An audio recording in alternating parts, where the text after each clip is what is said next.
ज्योति sir, आप अपने आप को अनम्यूट कर लो।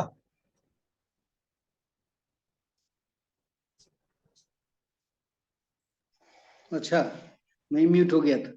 हाँ, जितने भी पार्टिसिपेंट हैं, इसमें से कितने पार्टिसिपेंट हैं जो कि जिनका की क्लिनिकल प्रैक्टिस चल रहा है या पहले से कुछ न कुछ कर रहे हैं? ऐसा कितने लोग हैं?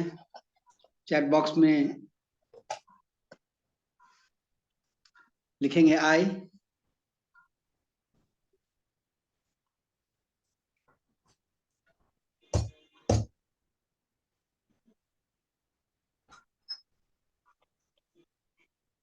कोई भी नहीं? Anyway, तूने बोला नहीं कि मैं मैंने पीछे पीछे। बोला, मैंने सर से भी बोला कि मैंने जाना है, मैंने देखना है बच्चे को। हमारे पास क्लिनिकल विजिट में कई तरह के पेशेंट, ठीक है, 3 लोग, 4। अरे इनको ले जाना था श्वेता। हाँ जी, उमा गुप्ता जी। तो ऐसे पेशेंट आते हैं जो काफी जगहों से ट्रीटमेंट लेने के बाद हमारे पास आते हैं। तो आप भी जब अपने क्लिनिकल प्रैक्टिस में प्रैक्टिस कर रहे हो तो ऐसे पेशेंट आते हैं तो आप सोचते हो कि इतने जगह से घूम कर आए तो मैं क्या करूं, या मैं इसे ठीक कर पाऊंगा या नहीं। ऐसा सवाल आपके मन में शायद उठता होगा, और ये तभी उठता होगा जब आप अपने स्किल या आपने जो सीखा है उस उस पर आपको कॉन्फिडेंस नहीं है। ऐसा आपके साथ नहीं, मेरे साथ भी बहुत पहले होता था, और उसका कारण था एक बैक ऑफ द माइंड, एक कंफ्यूजन का चलना, एक रनिंग कंफ्यूजन। और वो कंफ्यूजन क्या था कि इसमें कौन सा पॉइंट अप्लाई होगा और इसमें क्या हम करेंगे, कौन सा मेथड अप्लाई करेंगे, क्योंकि बहुत सारी चीज हमारे बैक ऑफ द माइंड है। हमने टीसीएम सीखा, हमने उसके अंदर बहुत सारे पॉइंट एंड मेरिडियंस को लर्न किया, उसका कॉम्बिनेशन लर्न किया। जब एप्लीकेशन की बात आ रही है तो उसमें फिर टोंग एक्यूपंक्चर, टैंग acupuncture, Japanese acupuncture, Korean acupuncture और पता नहीं क्या क्या, सारा कुछ हमने सीखा। और जब एप्लीकेशन के समय आएंगे तो उस समय जब अप्लाई कर रहे हैं तो बैक ऑफ माइंड एक कंफ्यूजन चल रहा है कि क्या इसका एप्लीकेशन से हम इसे ठीक कर पाएंगे। और जैसे ही ये सवाल आया, आप ठीक नहीं, ये वाला ये है क्या। और इस प्रकाश जी म्यूट कीजिए अपने आप को, म्यूट कीजिए, आपकी बैकग्राउंड की आवाज आ रही है।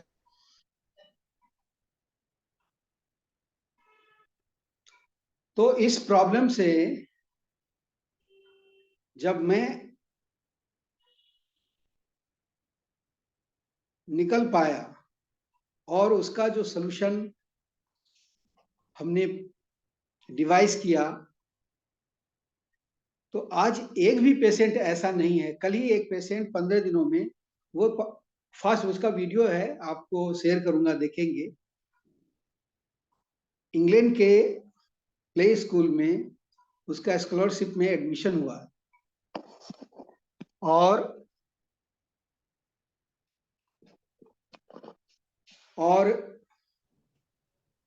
ग्रोइन इंजरी था, और बेस्ट ब्रिटेन के बेस्ट हॉस्पिटल डॉक्टर्स, इंडिया के बेस्ट ऑर्थोपेडिक्स और न्यूरोसर्जन सबसे दिखाया। 8 मिनट में बंद हो जाएगा, फिर से ज्वाइन करना है सबको। हाँ ठीक है, वो आप कर लीजिएगा, मैं कर दूंगा। उसका ग्रोइन पूरी तरह से ग्रोइन ब्लॉक था, फिजियोथेरेपी और पता नहीं क्या क्या सारा कुछ। लेकिन 15 दिन के हमारे ट्रीटमेंट से उसका ग्रोइन पूरी तरह से खुल गया। अब वो बोल करने लायक हो गया है, और 2-4 महीने में वो फील्ड में दिखेगा। शायद आप लोग उनका नाम भी जानेंगे क्योंकि वो बहुत ही फास्ट बॉलर है और अंडर 16 से शुरू हुआ था, अभी 19 ईयर का है, तो अभी बहुत भविष्य उसके साथ बात। तो ये मैंने कैसे किया, उसके पीछे क्या राज है, उसी पर आज डिस्कशन है और वही सब्जेक्ट आगे सेमिनार में है। वो सारा कुछ वेस्ट है और जिस राज के पीछे घूमता वो है फेसिया। आखिर ये फेसिया है क्या?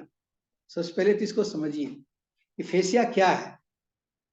तो फेसिया, पहले फेसिया को मेडिकल साइंस में ही बहुत ज्यादा महत्व नहीं दिया जाता था क्योंकि ये एक कनेक्टिव टिश्यू के तौर पर था। कनेक्टिव टिश्यू का क्या मतलब हुआ? एक से दूसरे को कनेक्ट करना, और ये एक मेम्ब्रेन की तरह था भी और है भी। लेकिन इसका फंक्शनल जो स्टडी था वो बिल्कुल नील था। कनेक्टिव टिश्यू को कनेक्ट करना ही केवल नहीं है, बल्कि इसका जो फंक्शन था वो कंट्रोल का भी फंक्शन है, प्रोटेक्शन का भी फंक्शन है, जो इग्नोर्ड था, बल्कि वो नॉलेज में नहीं था। और जब नॉलेज में आया तो फर्स्ट फासिया का ऑर्गेनाइजेशन और कांग्रेस मीटिंग बनी 2007 की बात है, और 2015 में ये फेसिया वर्ड क्वाइन किया गया। तो ये एक फेसिया का इनिशियल होता है बाइंडिंग सीथ, जो बाइंड करता है। किसको बाइंड करता है? एक स्ट्रक्चर को दूसरे स्ट्रक्चर के साथ, एक स्ट्रक्चर को दूसरे स्ट्रक्चर के साथ इस तरह से कंबाइन करता है कि वो एक इंटिटी बनती है। फॉर एग्जाम्पल, हमारे जितना बॉडी में अलग अलग स्ट्रक्चर है, अलग अलग ऑर्गन हैं, अलग अलग टिश्यू हैं, अलग अलग सेल हैं, और एक सेल दूसरे सेल के साथ कनेक्टेड है, एक टिश्यू दूसरे टिश्यू के साथ कनेक्टेड है, एक ऑर्गन दूसरे ऑर्गन के साथ कनेक्टेड है। ये जो कनेक्शन है और कनेक्टिंग एजेंट है, और उसमें जो ये सारा कुछ है वो कौन है? वो सारा जो है वो फेसिया है। और कहां से शुरुआत होती है? फेसिया, मैंने कहा कनेक्शन, कनेक्ट एक से दूसरे का, और दूसरा वर्ड मैंने यूज किया मेम्ब्रेन। तो ये मेम्ब्रेन का एक सीट है जो पूरे बॉडी में फैला हुआ है। It is a sheath of the membrane and it pervade entire body, inner to outer। कहां से शुरू होगा? Just think from where it will start. कोई जवाब दे सकते हैं? थोड़ा सा दिमाग लगाइए। मेम्ब्रेन मैंने कहा, तो मेम्ब्रेन कहां शुरुआत होगी? अच्छा चलो, एक सेल है, सेल में अगर मेम्ब्रेन हटा दिया जाए तो सेल एग्जिस्ट करेगा? नहीं करेगा। तो सेल को जो स्ट्रक्चर देता है वो है सेल मेम्ब्रेन, और प्रोटेक्ट भी करता है। तो ये यूनिटरी लेवल पर ये सेल मेम्ब्रेन है, बट एक सेल से दूसरे सेल का कनेक्शन भी इसी मेम्ब्रेन के साथ है, और इसके बीच इंट्रासेलुलर क्या है? कनेक्शन भी है, और इसमें स्पेस भी है। इस तरह का एडजस्टमेंट है कि ये कनेक्ट होते हुए भी एक दूसरे से अलग है। और उसी प्रकार से सेम प्रकार का मेम्ब्रेन, एक क्लस्टर ऑफ मेम्ब्रेन क्या कर रहा है? टिश्यू बना रहा है, और क्लस्टर टिश्यू एक तरह का वो क्या बना रहा है? ऑर्गन बना रहा है। लेकिन यूनिटरी लेवल से जैसे जैसे आगे बढ़ते जाते हैं वो एक दूसरे से कनेक्ट होता चला जाता है मेम्ब्रेन के थ्रू। और इस यूनिटरी लेवल का जो इंफॉर्मेशन है वो कम्युनिकेट इसी मेम्ब्रेन के थ्रू ऑर्गन लेवल तक होता है, और एक ऑर्गन से फिर दूसरा ऑर्गन कनेक्टेड है, फिर इसी मेम्ब्रेन के थ्रू। इस तरह से पूरे बॉडी में ये जो कनेक्शन है मेम्ब्रेन का, जो यूनिफॉर्म है, अलग अलग नहीं, कहीं कट नहीं है और जम्बल्ड है।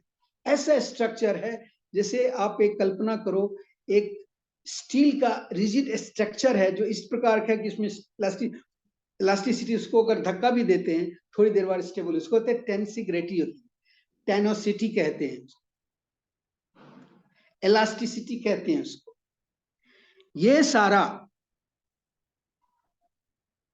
हमारे बॉडी के अंदर उस स्ट्रक्चर में है जो हमारे बॉडी को होल्ड किया हुआ है, और वो एक नेटवर्क में है। और कौन सा नेटवर्क है वो? मेम्ब्रेन। और वो जो मेम्ब्रेन है, वो मेम्ब्रेन कहीं पर बहुत ही थिक है, मोटा, और कहीं पर बिल्कुल थिन है। इतना वेरिएशन है जिसका आप अंदाज नहीं कर सकते, और इतना बड़ा है जिसको आप नाप नहीं सकते। क्या बात है। आप बॉडी के फेसिया नेटवर्क को बाहर से निकालो। अब मैं फिर से आपको बताऊं, मैंने आपको यूनिटी लेवल से बताया, अब मैं आपको सिस्टम से बता रहा हूं। स्किन के ठीक नीचे सुपरफिशियल लेवल पर मेम्ब्रेन है, और उसको सुपरफिशियल फेसिया बोलते हैं।